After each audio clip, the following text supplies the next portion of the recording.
Assalamu alaikum. Hello dear learners. Welcome to my YouTube channel Dear Learners.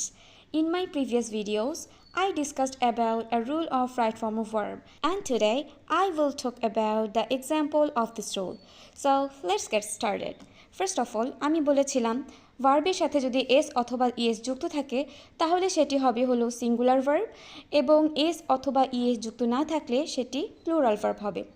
First of all আমি singular ভার্বের কিছু examples লিখেছি goes, works, has, eats, runs etcetera. আমরা একটু লক্ষ্য করলে দেখব যে গো এর সাথে ইএস যোগ করে গোস হয়েছে, ওয়ার্কের সাথে এস যোগ করে ওয়ার্কস হয়েছে, হ্যাজের সাথে হ্যাভ অথবা হ্যাজের মধ্যে আমরা হ্যাজকে সিঙ্গুলার ভার্ব হিসেবে বিবেচনা করি অ্যান্ড হ্যাভ হলো প্লুরাল ভার্ব।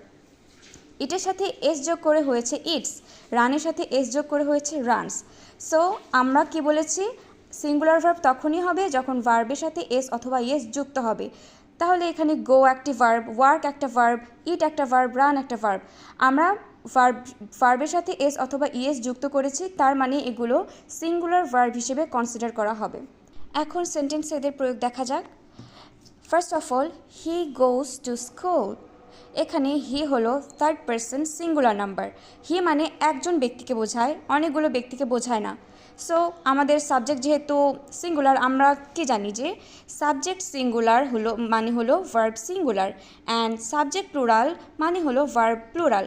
তাহলে এখানে যেহেতু আমাদের সাবজেক্ট সিঙ্গুলার হয়েছে তাই আমাদের ভার্ব অবশ্যই আমাদের একটা সিঙ্গুলার ভার্ব নিতে হবে। এখন আমরা যদি হি এর পরে গো নেই সেটা আমাদের কখনোই সিঙ্গুলার ভার্ব হবে না, কারণ আমরা জানি ভার্বের সাথে এস অথবা ইএস যুক্ত হলে তখনই সেই ভার্বটিকে আমরা সিঙ্গুলার ভার্ব বলতে পারবো।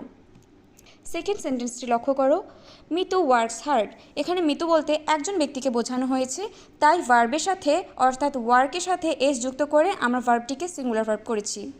Same thing goes on the third sentence, she has a cow, he eats rice, Rana runs first.